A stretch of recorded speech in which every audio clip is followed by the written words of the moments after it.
وكن راضيا لا تسخطن لشدة كما الشوك لا يعطي الرحيق ولا العنب إذا المرء لم يرضى بما. السلام عليكم ورحمة الله وبركاته.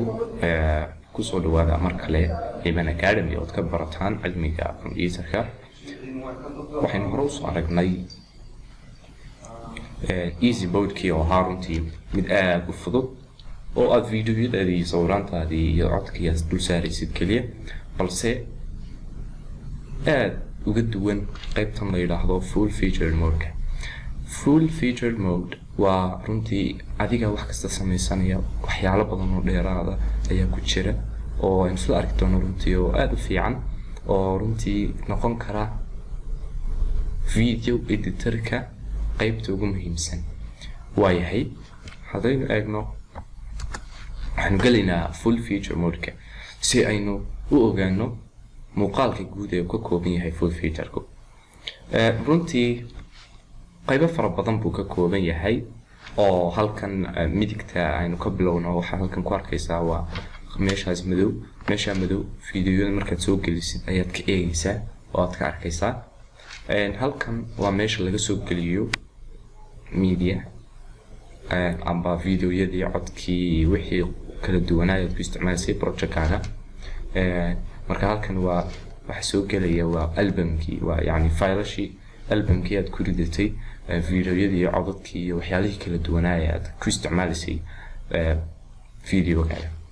halkan sample colors baa la dhahdaa, waa kalarada tusaale ahaan muqadamooyinka ama hordhacyada oo kale aad ku samaysanaysay. kana waa sample video hore iskaga jiray oo runtii programka la socda ood ku isticmaali kartid. halkan waxaa yaala qaybo kala duwan oo effectskii iyo transitionskii, intro, sound, waxaan oo dhan wayna wada arki doonaa casharanta.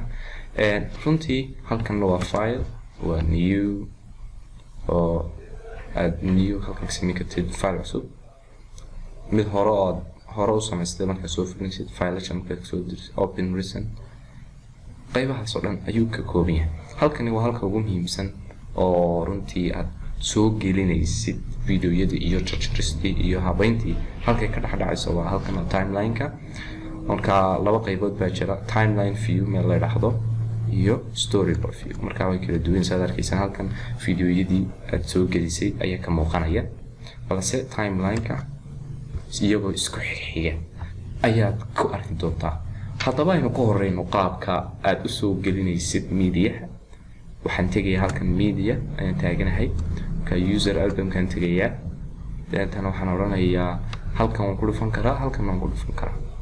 halkan aan ka fudud click baan siinayaa, deetana waxay soo baxaya meeshii aan faylashu yaalin yaan ka soo qaadayay. halkan waxa yaala video 1-keeni weeyaan, folderkii aynu ugu talagalnay. halkan videoskii baa yaala saad arkaysaa, deetana waan soo wada highlight garaynayaa, waan soo dooranayaa, deetana open baan oranaya. halkan markaa waxay soo gelaya dhammaan fiidiyoyadii aan u baahnaa. haddaan doonaya inaan qaar kale kusoo daro import baan oranayaa. sawiraantii baan halkan soo gelinayaa oo halkan sawirada ah, control A oo wada doorashada ah, open baan oranayaa. sidaad arkaysan halkan waxaa ii soo wada galay wixii sawir iigu jira meesha. codkii baan isagana soo gelin karaa. videoga haddaan ku noqdo soundka waa kan oo codkii waa kan nashiidan isticmaalanay open dheh. sidaad arkaysan codkiina soo galay. waxay aad u baahan tahay oo dhan qaabkaas aad soo gelinaysaa, kaliya import baad odhanaysaa. marka qaabkaasi waa qaabka aad u soo gelin kartid media inagoo isticmaalayna qaybtii full feature mode-ka ahayd ee runtii aad loo qiimaha badnayd. cashar kan lamid intaan ku kulmi doono waxaan kaga tegayaa salaanta islaamka. السلام عليكم ورحمة الله وبركاته. وإن زاد ما كسب فكن راضيا ترضي الإله بأمره، فدرب الرضا نور ونبت الرضا ذهب.